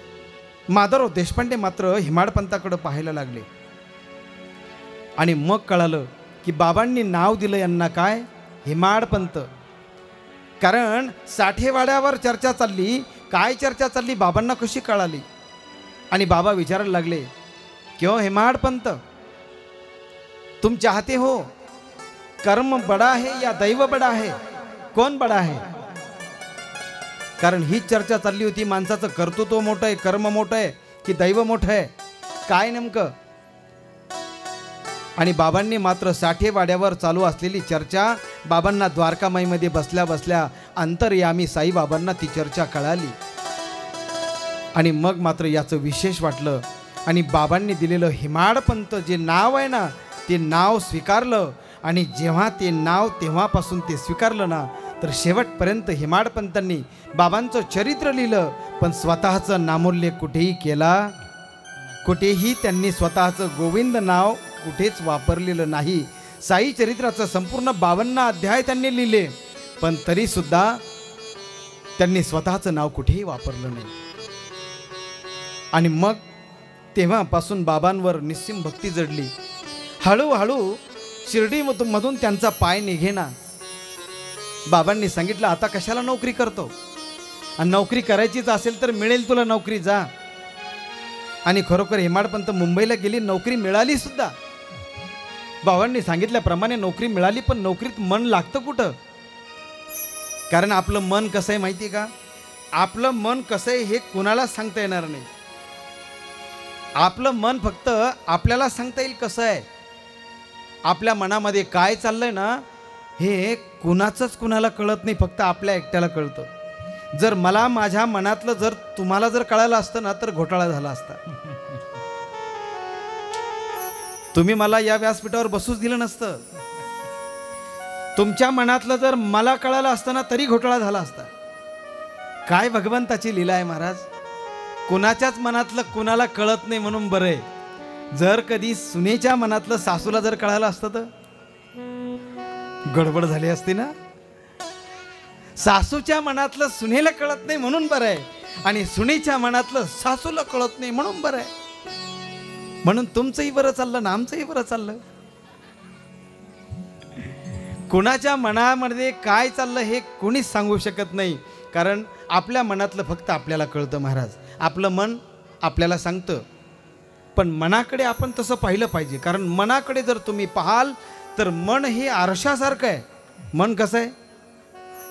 तोरा मन दर्पण कहलाए, तोरा मन दर्पण कहलाए रे, तोरा मन दर्पण कहलाए, तोरा मन दर्पण कहलाए, तोरा मन दर्पण कहलाए, कहलाए तोरा मन दर्पण कहलाए, तोरा मन दर्पण कहलाए, तोरा मन दर्पण कहलाए। भले बुरे सारे कर्मों को देखे और दिखाए, तोरा मन दर्पण कहलाए, तोरा मन दर्पण कहलाए, तोरा मन दर्पण कहलाए। हरि बोल। सभी लोग प्यार से ताली ताली, क्या बात है। जय हो जय हो, बोलिए सतगुरु साईनाथ महाराज की। हरि बोल।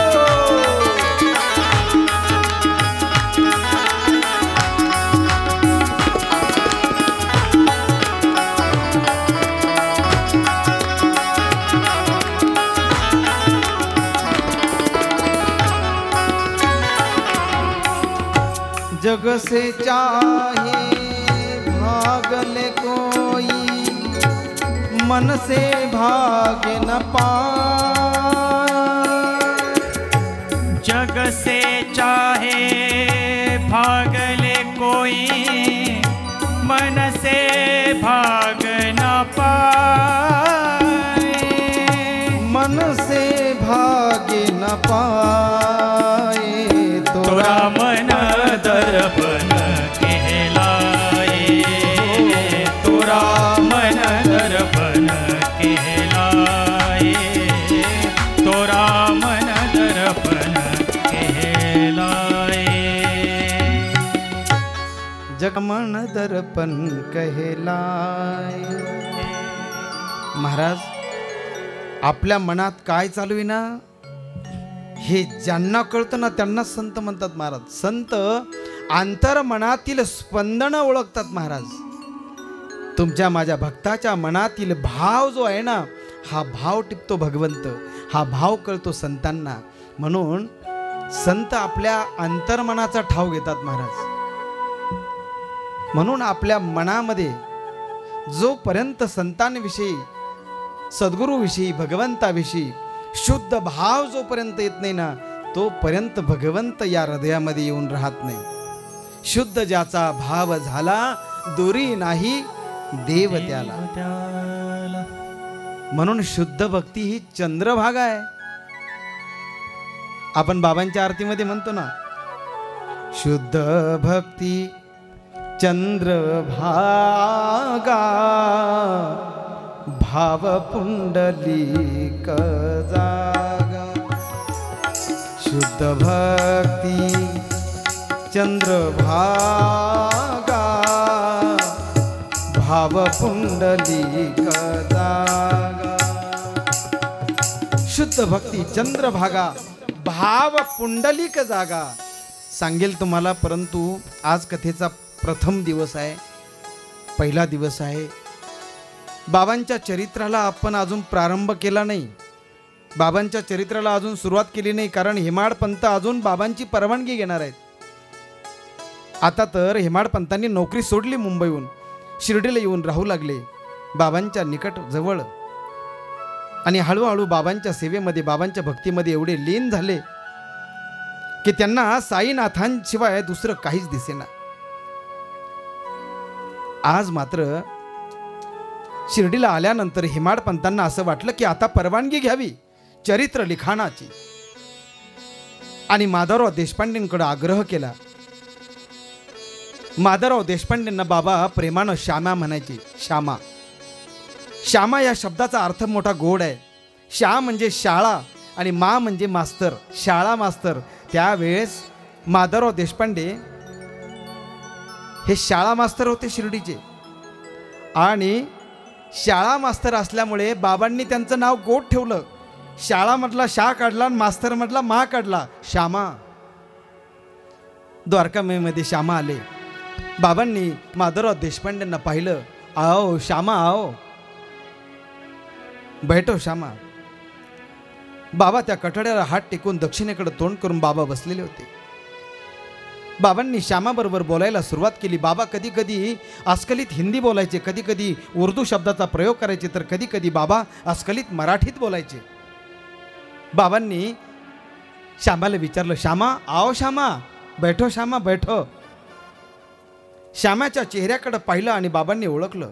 श्यामा, आज कोई चिंतित हो, कोई चिंता कर रहे हो श्यामा?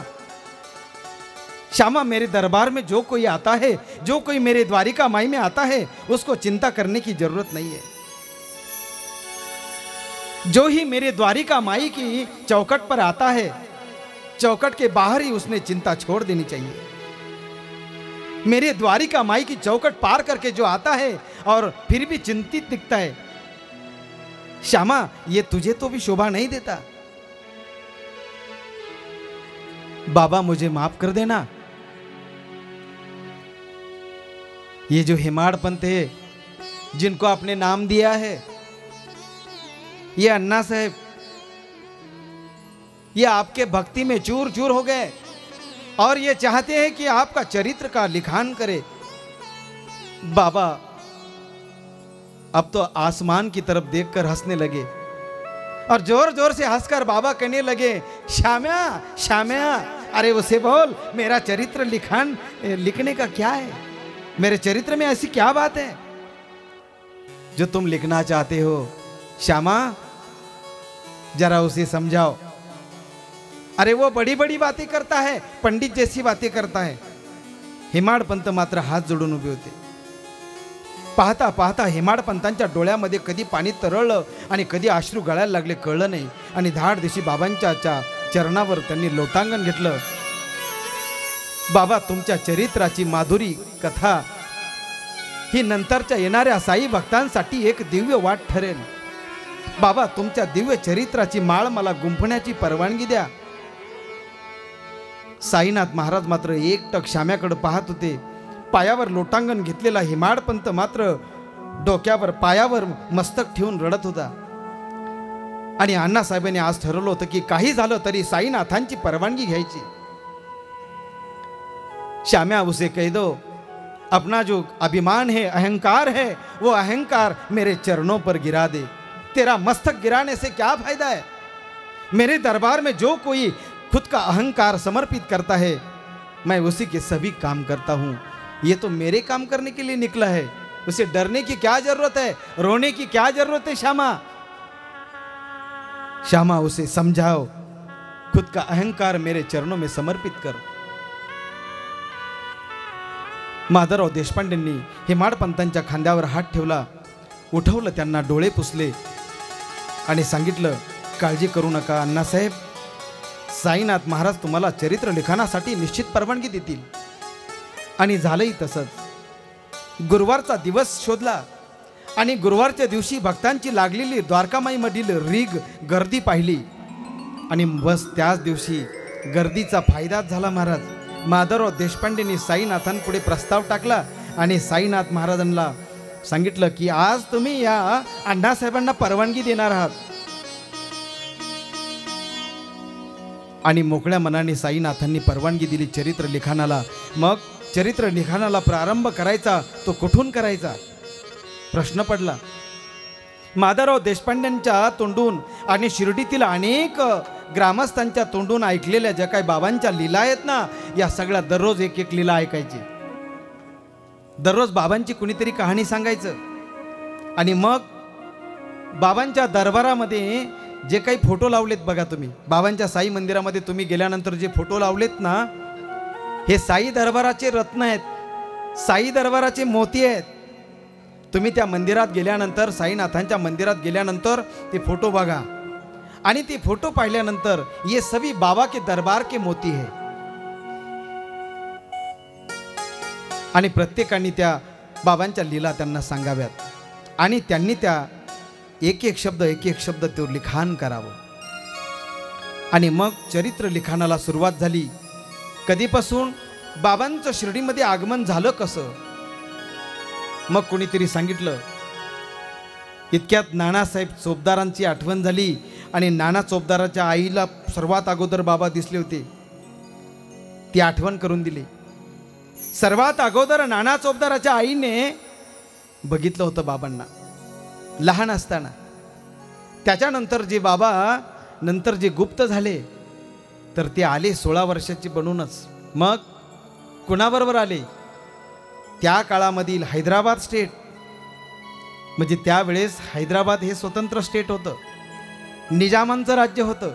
हैदराबाद स्टेटमधील औरंगाबाद नावाचं शहर आणि त्या औरंगाबाद शहरानजीक असलेलं धूपखेडा नावाचं गाव आणि त्या धूपखेड्याचे चांद पाटील, या चांद पाटलाच्या वऱ्हाडासोबत साईबाबा शिर्डीमध्ये आले. हा सगळा इतिहास, इतिवृत्तांत हेमाडपंत साई चरित्रामध्ये गोड वर्णन करतात. परंतु तत्पूर्वी आपण सर्वजण आज या ठिकाणी कथा थांबवणार आहोत, विश्राम करणार आहोत. पुढच्या कथेमध्ये बाबांचं शिर्डीमध्ये आगमन कसं झालं याची कथा, सुंदर अशी कथा तुम्ही सर्वजण श्रवण करणार आहात. तत्पूर्वी आपण सर्वजण बाबांचा एकदा मोठ्याने जय जयकार करूया सर्वांनी. आणि सर्वांनी सद्गुरु साईनाथ महाराज की जय. ओम साई नमो नमः, श्री साई नमो नमः, जय जय साई नमो नमः, सद्गुरु साई नमो नमः.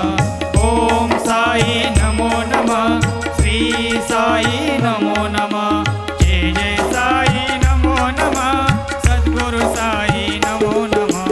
ओम साई नमो नमः, श्री साई नमो नमः, जय जय साई नमो नमः, सद्गुरु साई नमो नमः. ओम साई नमो नमः, श्री साई नमो नमः, जय जय साई नमो नमः, सद्गुरु साई नमो नमः. ओम साई नमो नमः, श्री साई नमो नमः, जय जय साई नमो नमः, श्री साई नमो नमः, जय जय साई नमो नमः, सद्गुरु साई नमो नमः. ओम साई नमो नमः, श्री साई नमो नमः, जय जय साई नमो नमः, सद्गुरु साई नमो नमः. ओम साई नमो नमः, श्री साई नमो नमः, जय जय साई नमो नमः, सद्गुरु साई नमो नमः. ओम साई नमो नमः, श्री साई नमो नमः, जय जय साई नमो नमः, सद्गुरु साई नमो नमः. ओम साई नमो नमः, श्री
सच्चिदानंद सद्गुरु साईनाथ महाराज की जय.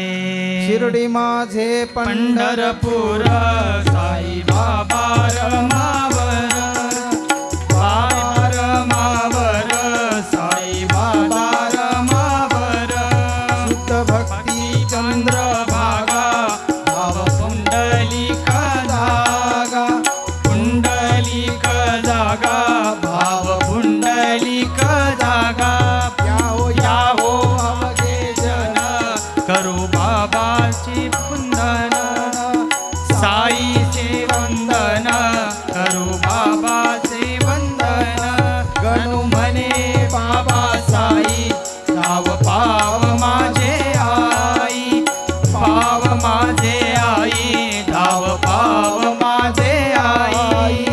घाली लोटांगण वंदीन चरण डोळ्यान पाहिन रूप तुझे, प्रेमे आलंगिन आनंद पूजिन भावे वाळील म्हणे नमा. त्वमेव माता पिता त्वमेव, त्वमेव बंधू सखा त्वमेव, त्वमेव विद्या द्रवणं त्वमेव, त्वमेव सर्व मम देव देव. कायेन वाचा मनसेन्द्रिये देवा भुजात्मना वा प्रकृती स्वभाव करोमि यज्ञं सकलमस्मै नारायणामि समर्पयामि. अशुकं केशवं धाम नारायण कृष्ण दामोदरं वासुदेवान् श्रीधवं माधवं गोपिका वल्लभं जानकी नायकं रामचंद्र भजे. हरे राम राम राम हरे हरे, हरे कृष्ण कृष्ण कृष्ण हरे हरे. हरे राम राम राम हरे हरे, हरे कृष्ण कृष्ण कृष्ण हरे हरे. हरे राम राम राम हरे हरे. हरे रे बाबा बाबा बाबा हरे हरे. हर हर साई साई साई हरे हरे. हर हर बाबा बाबा हरे हरे. श्री सच्चिदानंद सद्गुरु साईनाथ महाराज की जय. अनंत कोटी ब्रह्मांड नायक राजाधिराज योगीराज परब्रह्म श्री सच्चिदानंद सद्गुरु साईनाथ महाराज की जय. ओम साईराम. ओम साईराम. आज आपल्या साई आश्रया परिवारामध्ये खूप आनंदाचा हा छान दिवस. या ठिकाणी श्रावण मासानिमित्त आज साई चरित्र पारायण व साई कथामृत सोहळा या ठिकाणी आज पहिलाच दिवस आणि अतिशय छान उत्साहाने या ठिकाणी याची सुरुवात झालेली आहे. आणि आपले हबब साई कथाकार बाळकृष्ण महाराज सुरासे यांच्या वाणीतून आपण जी साई कथा या ठिकाणी याचा आनंद घेत आहात त्याबद्दल मी सर्वप्रथम सर्वांना आपल्या महाराजांसाठी जोरदार टाळ्यांमध्ये त्यांचं अभिवादन करायचं. त्याचबरोबर कोरोना महामारी असल्यामुळे अनेक ठिकाणी जो साईबाबांचा पारायण सोहळा कार्यक्रम होत असतो तो अनेक ठिकाणी कार्यक्रम रद्द करण्यात आला. परंतु आपल्या साई आश्रयामध्ये हा फक्त साई आश्रया परिवारासाठी मर्यादित कार्यक्रम असल्यामुळे आपण या ठिकाणी हा साई चरित्र पारायण व साई कथामृत सोहळा या ठिकाणी आयोजित केला.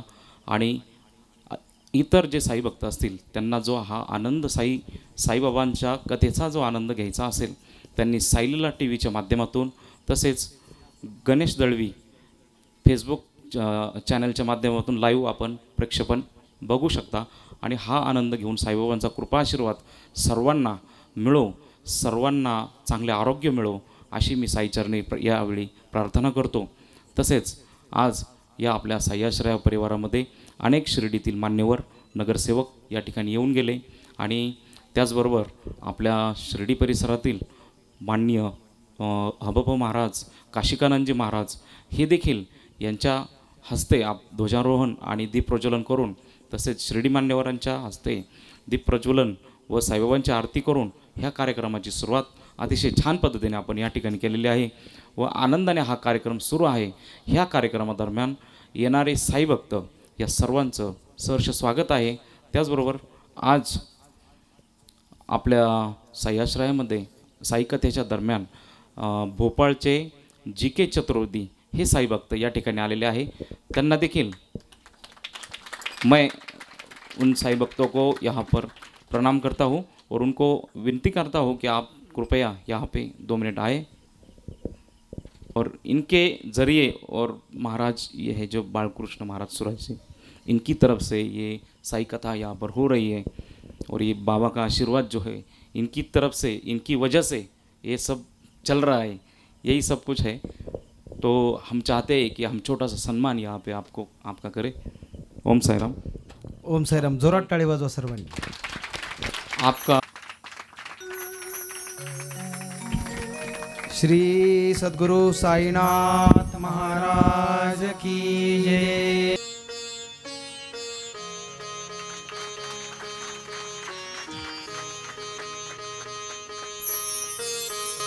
बाबा की पवित्र धरा शिरडी में चतुर्वेदी परिवार का स्वागत है और साई आश्रया परिवार की ओर से दूर भगाएगा। बस बाबा की नगरी में आप आए हो और यहाँ साईं आश्रय परिवार के सारे बच्चों को बाबा का आशीर्वाद और आप सभी सहयोगियों को बहुत बहुत धन्यवाद जो आप इस तरीके का कार्यक्रम बाबा के नाम पे आयोजित कर रहे हैं। और जैसे ये बच्चे बैठे हैं, शायद मुझे लगता है एक समय में भी ऐसे ही था, लेकिन आज बाबा ने मुझे इस लायक खड़ा किया है कि मैं उनके सामने खड़ा हो पाया। और आज जो मेरी पूरी ज़िंदगी है ये पूरी मेरे साईं की दी हुई है और मैं जी के चतुर्वेदी के नाम से पैदा हुआ था, लेकिन मरूंगा शायद मामू साईं के नाम से। और आज मैंने एक छोटा सा साईं, जैसे साईं आश्रय परिवार आपका बना है, ऐसे मैंने साईं परिवार बनाया है भोपाल में। और 9 साल बाबा ने मुझे शिरडी में रखा अपने पास और मेरा खर्चा उस समय से लेके आज तक, आज 40 साल हो गए, आज तक बाबा ही उठा रहे हैं मेरा खर्चा। मैं किसी व्यक्ति से 1 रुपया लेता नहीं हूँ, बाबा ही कोई रूप रख के आता है, मेरा काम करके जाता है। और आज ये सब मेरा साईं परिवार है, ऑल ओवर इंडिया मेरे डेवोटीज़ हैं और उनको सबको मैंने बाबा का भक्त नहीं बनाया, बाबा परिवार का मेंबर बनाया है। और आज उस बाबा परिवार मेंबर की ओर से मेरे छोटे छोटे बच्चों के लिए साईं आश्रय परिवार को मैं 11,000 रुपये का डोनेशन साईं संस्थान के इससे देना चाह रहा हूँ।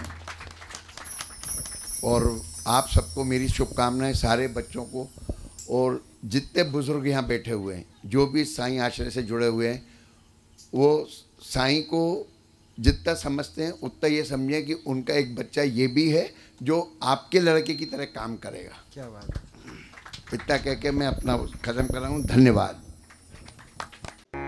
आपले आवडते साई लीला टीव्ही एक आध्यात्मिक सहवास हे एक फ्री चॅनल आहे।